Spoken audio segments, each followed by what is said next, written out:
तो चलिए आगे देखते हैं खबर 1 मिनट।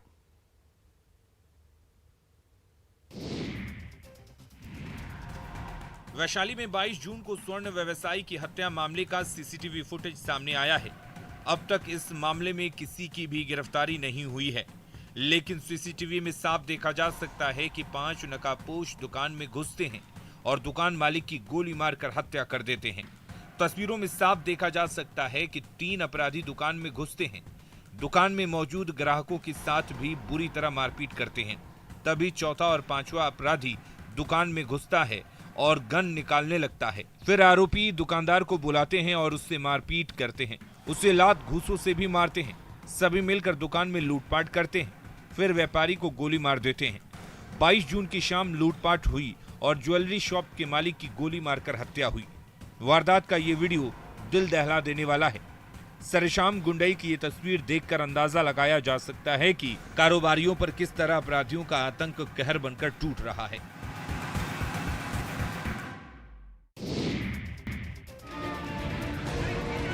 रामगढ़ के गोला वन क्षेत्र में संग्रामपुर के हुल्लू गांव में 12 हाथियों के झुंड से बिछड़ा हाथी गहरे कुएं में गिर गया। रात के करीब 2:30 बजे हाथी जगन्नाथ महतो के खेत में लगी भिंडी को खाने घुसा था।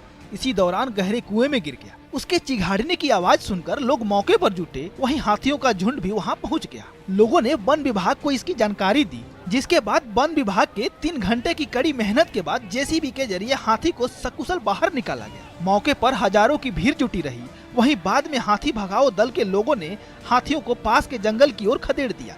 आपको बता दें कि गोला इलाके में 2 झुंड में कुल 25 हाथी गांव में घुसकर उत्पात मचा रहे हैं। वहीं इसी झुंड से बिछड़ा एक हाथी रजरप्पा के भुचुंगडीह इलाके में दहशत मचाए हुए हैं। लोगों ने हाथियों की उत्पात से मुक्ति दिलाने की मांग की है। गोला क्षेत्र के गांव में हाथियों का झुंड लगातार फसलों को रौंद रहा है और घरों को क्षतिग्रस्त कर रहा है।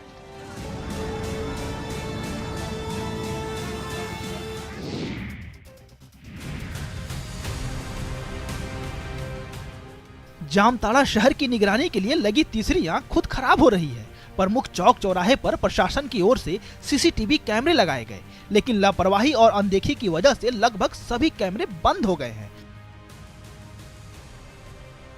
ऐसे में न तो इन कैमरों से मुख्य चौक चौराहों की निगरानी हो रही है और न ही आपराधिक वारदातों पर लगाम लग पा रही है।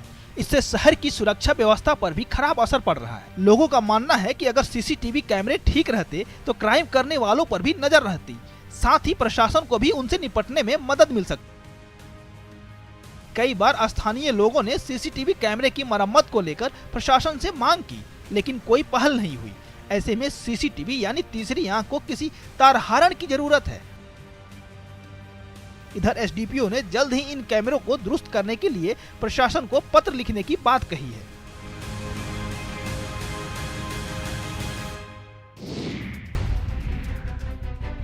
जमशेदपुर में योजना की जांच के दौरान लोकपाल और मनोहरपुर बीडीओ लकड़ी पुल से नदी में गिर गए। दरअसल मनोहरपुर प्रखंड के डिपलू पंचायत में मनरेगा योजना की जांच करने दोनों अधिकारी गए थे। इसी दौरान जारिका टोला के पास नाला पर बरसों पुराने बने लकड़ी के पुल से अनियंत्रित होकर लगभग 10 फीट नीचे गड्ढे में दोनों गिर गए। ये देखिए, लोकपाल और बीडीओ धीरे धीरे पुल पर आगे बढ़ रहे हैं और ये धड़ाम से नीचे गिर गए। घटना में लोकपाल और बीडीओ दोनों घायल हो गए। लोकपाल और बीडीओ दोनों को पैर और शरीर के अन्य हिस्सों पर मामूली सी चोटें लगी।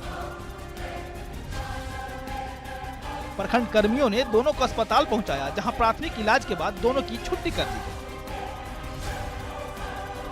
अब बीडीओ ने कहा है कि जल्द ही ग्राम सभा कर जारिका टोला में पुलिया निर्माण के लिए कार्रवाई की जाएगी। हालांकि मजबूर ग्रामीण इस पुल का उपयोग करते थे, पर कभी किसी ने ध्यान ही नहीं दिया।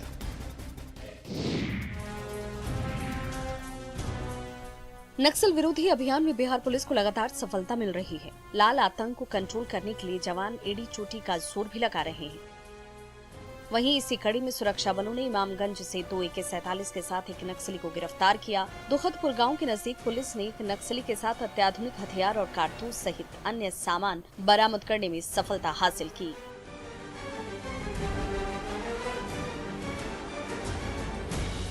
सूत्रों के हवाले से खबर है कि सुरक्षा बलों ने एक नक्सली अशोक कुमार भुक्ता को गिरफ्तार किया है। साथ ही उसके छिपाए हथियार को भी बरामद किया। छुपाए गए एक बोरे में 2 AK-47 और एक इंसास व मैगजीन मिले। पुलिस उस नक्सली से पूछताछ करते हुए छापेमारी अभियान चला रही है और इस अभियान में CRPF, कोबरा, जिला पुलिस के अधिकारी और जवान लगे हुए हैं। कुछ दिन पहले भी सुरक्षा बलों ने सर्च अभियान के दौरान भारी मात्रा में हथियार का जखीरा बरामद किया था।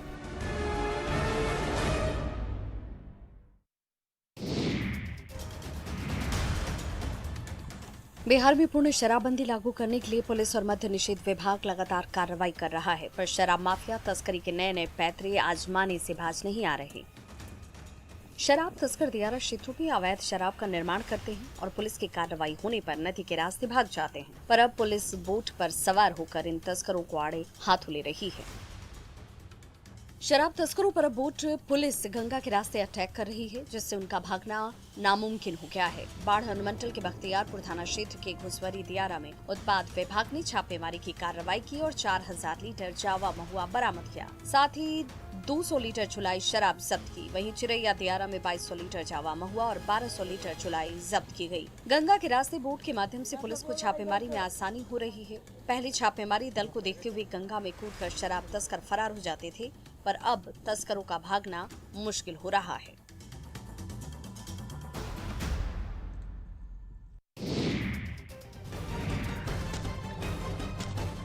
बिहार की वांटेड अपराधी वीरेंद्र ठाकुर की लखनऊ में घर में घुसकर अपराधियों ने हत्या कर दी है। 3 बदमाशों ने घर में घुसकर उसकी पत्नी और बच्चों को एक कमरे में बंद कर दिया और वीरेंद्र ठाकुर को गोली मारकर भाग निकले। जाते जाते अपराधी घर में लगे CCTV कैमरे का DVR भी साथ ले गए।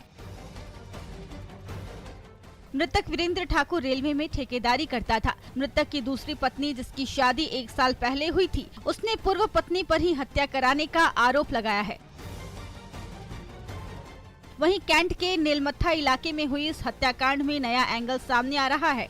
घर के बाहर का जो एक CCTV फुटेज सामने आया है, उसमें 4 संदिग्ध युवक दिखाई दे रहे हैं, जिसमें 2 युवक बिहार पुलिस की वर्दी में दिख रहा है। ये लोग बिहार नंबर की एक वैन में आए थे, जिसे आप CCTV फुटेज में साफ देख सकते हैं। वीरेंद्र ठाकुर पर बिहार में कई मुकदमे दर्ज थे।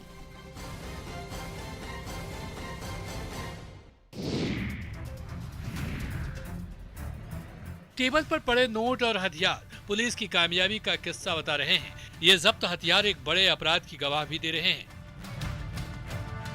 दरअसल अरवल पुलिस ने बेलखरा स्थित PNB बैंक में हुई लूटपाट का खुलासा कर दिया है।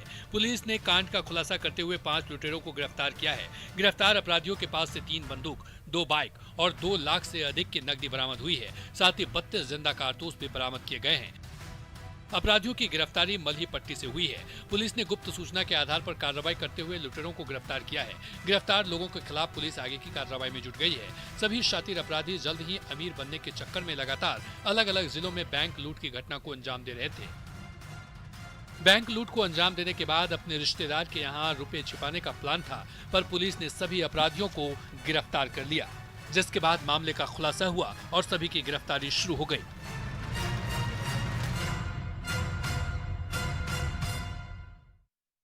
माँ बाप अपने बेटे की करतूत से हैरान है। बेटा अपने माँ बाप की बेबसी दूर करने में नाकाम है। जिस माँ बाप ने अपने बेटे को पढ़ा लिखा कर काबिल बनाया, अब वो बेटा बीमार माँ बाप को सड़क पर मरने के लिए छोड़ गया है। ये शर्मनाक घटना है गोपालगंज के जादूपुर थाना क्षेत्र के बाबू विशनपुर गांव की। जवान बेटे ने माँ बाप के बीमार होने पर उन्हें घर से निकाल दिया है। अब यह बुजुर्ग इस भीषण गर्मी में सड़क किनारे पॉलीथीन तानकर पिछले 5 दिनों से रहने को मजबूर हैं और दर दर की ठोकरें खा रहे हैं। माँ पूरी तरह से बीमार हो चुकी है।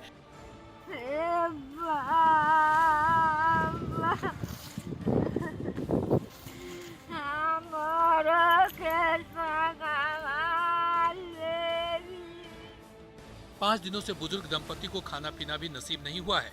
40 डिग्री धूप की तपिश, कभी तेज हवा, कभी बारिश के बीच 2 मीटर पॉलीथीन के नीचे ये बेसहारा रहने को मजबूर हैं।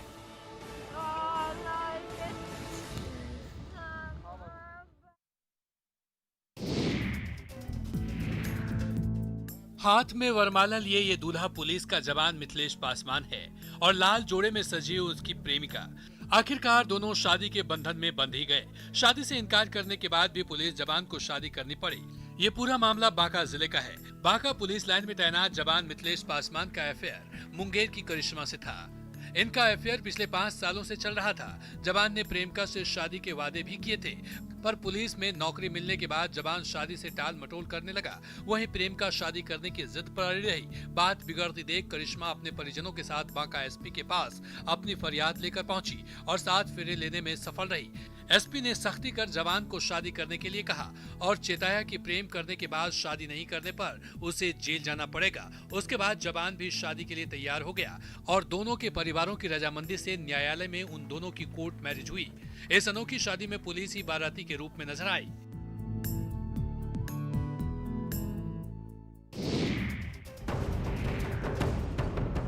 कोल माफिया पर प्रशासन लगाम लगाने के लिए लगातार प्रयास कर रहा है, पर काले हीरे की चोरी अभी भी जारी है।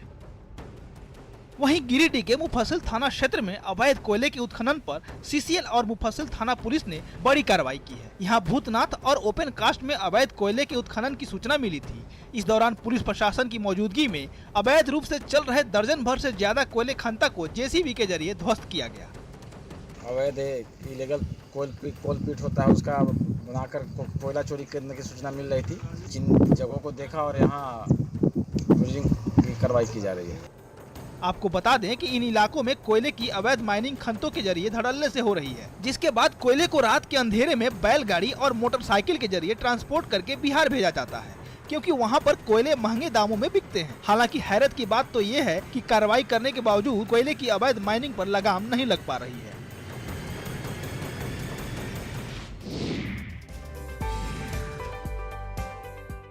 हरी हरी पत्तियों पर ये सुंदर आर्ट, ये कलाकारी किसी का भी मन मोह लेगी। इन खूबसूरत कलाकृति को देखकर आप भी वाह वाह कर उठेंगे। जमुई के विठलपुर के ये आर्ट टीचर अब जिले में काफी फेमस होने लगे हैं। कला के क्षेत्र में लगन और मेहनत के बल पर साधारण परिवार से आने वाला ये शख्स एक सरकारी स्कूल का आर्ट टीचर है, जो कागज पर नहीं पीपल, आम, कटहल और पलास के पत्तों पर किसी की भी तस्वीर झट से बना देते हैं। यही कारण है कि दुष्यंत मिश्र की कलाकारी देखकर लोग उनके मुरीद हो जाते।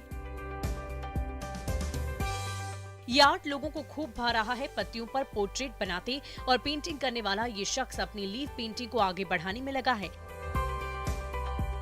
ऐसा कहा जाता है कि जब कागज नहीं था तो कलाकार इन्हीं पत्तियों पर अपनी पेंटिंग की कला दिखाते थे।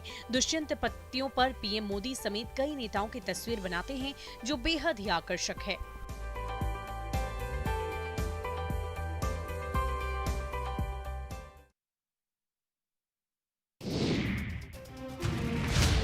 अगर हौसले बुलंद हो तो मंजिल आसान हो जाती है।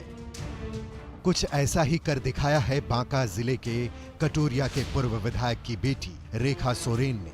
ये जिले की पहली महिला है जो लेयर फार्मिंग के तहत रोजाना 8000 अंडे का उत्पादन कर दूसरों को रोजगार भी मुहैया करा रही हैं। ये बांका जिले के नक्सल प्रभावित जंगली और बंजर क्षेत्र मथुरा में पोल्ट्री फार्मिंग कर रही हैं। रेखा सोरेन की माने तो उन्होंने बहुत छोटे स्तर पर अपने व्यापार की शुरुआत की थी और धीरे धीरे व्यापार फलने फूलने लगा। पहले ही साल अच्छी कमाई करने से इनका हौसला बढ़ता गया। राज्य सरकार की इंटीग्रेटेड पोल्ट्री फार्मिंग के तहत मिलने वाले अनुदान के तहत कार्य करते हुए दिनों दिन अपने काम को बढ़ा रही हैं। अब जल्द ही ये मुर्गी का दाना बनाने का प्लांट भी लगाने वाली हैं। रेखा सोरेन ने महिला सशक्तिकरण का शानदार उदाहरण पेश किया है।